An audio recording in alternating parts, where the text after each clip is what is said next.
Welcome to Graya Overload. I'm Anthony, and AMD has officially launched Threadripper Gen 2.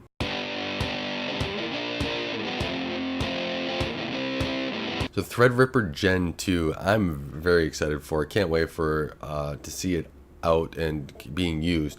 But I don't have plans to buy one quite yet. Maybe I will here, but I would love to upgrade my current Threadripper system overall. But the 2990WX is a beast of a processor. It's got 32 cores, 64 threads, and with a 3 gigahertz base frequency and a 4.2 boost.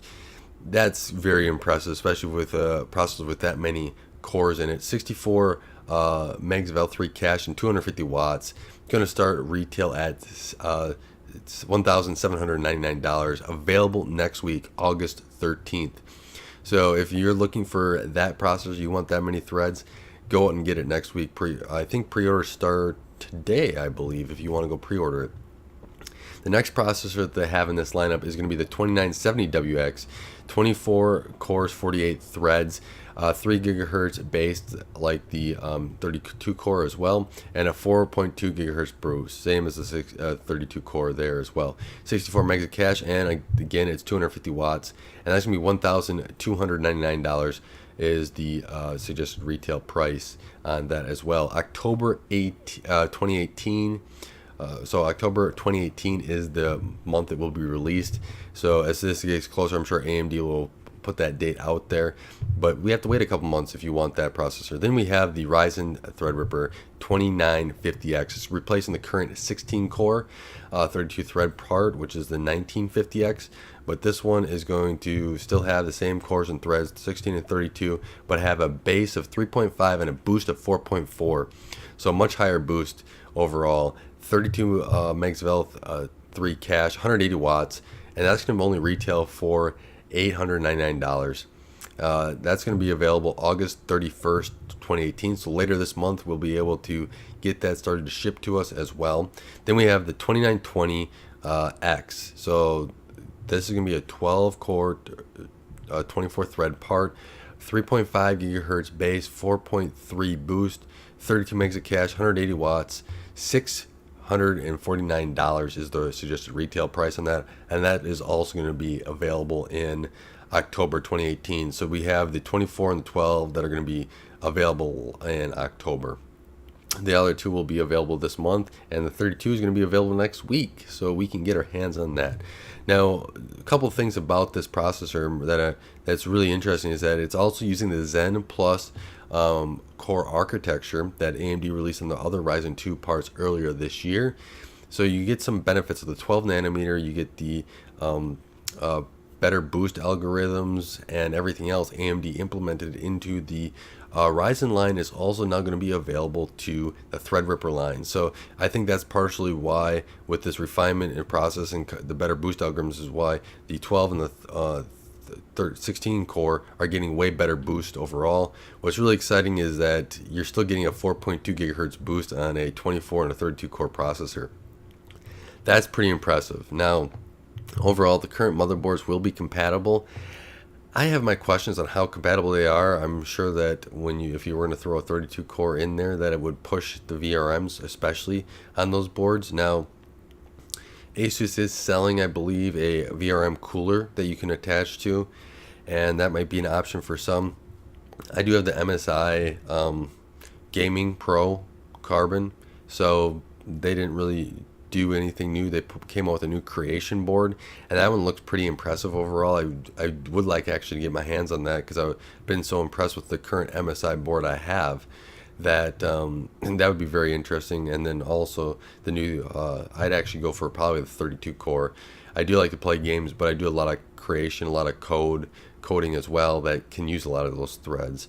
But there's going to be available a lot of new motherboards if you don't want to upgrade your BIOS and then use the current board. Or if you're buying a new system, you have options between the two. But simple BIOS flash, which has been great with AMD lately, even with their new Ryzen 2, you just flash the BIOS, you have access to the newer processor. So thank you AMD for actually going out there and sticking to socket supportability over the time, if that's even a word. But I appreciate the constant support of a socket for multiple generations, it seems like so far. So that has been very helpful.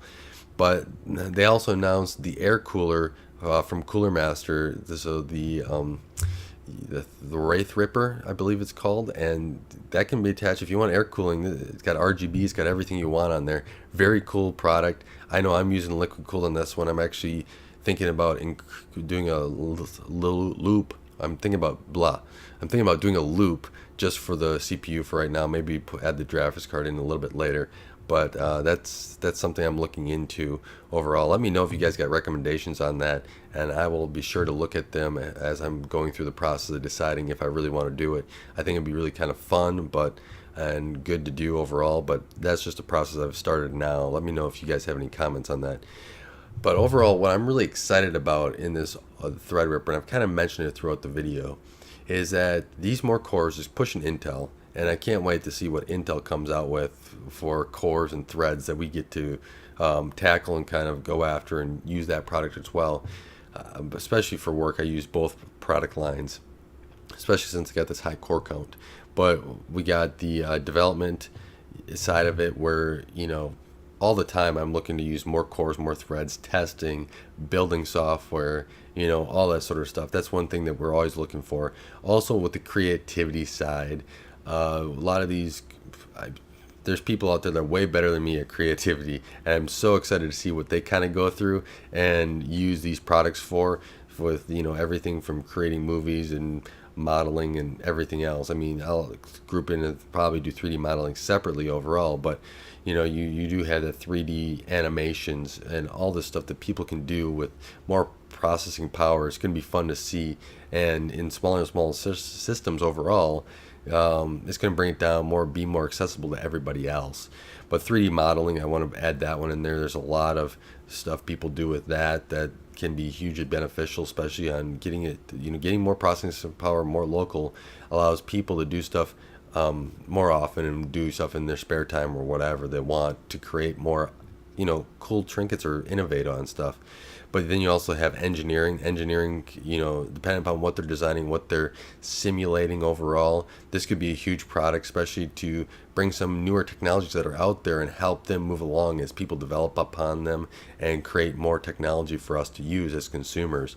And, that basically all these kind of goes with the innovator side of it. Let innovators take these processors and kind of go and just push them to the limits, to the point where AMD and Intel need to have higher core count processors just to be able to meet up with the demand that we're using these processors for. So I'm actually really excited to get a hold of one, hopefully eventually, especially the 32 core or at least the 24 core one, and start just writing and building more software on it all the time. If I can get a build done faster, it means I'm more productive and putting more time into creating and building the software than I am actually, waiting for it to build. So I'm really excited about that. But I do want to thank you guys for watching. Thank you for taking the time to help Graya Overload grow and continue to support it. I really appreciate it. I'm very thankful for all your support that you guys give this channel. And until next time, don't forget to like and subscribe.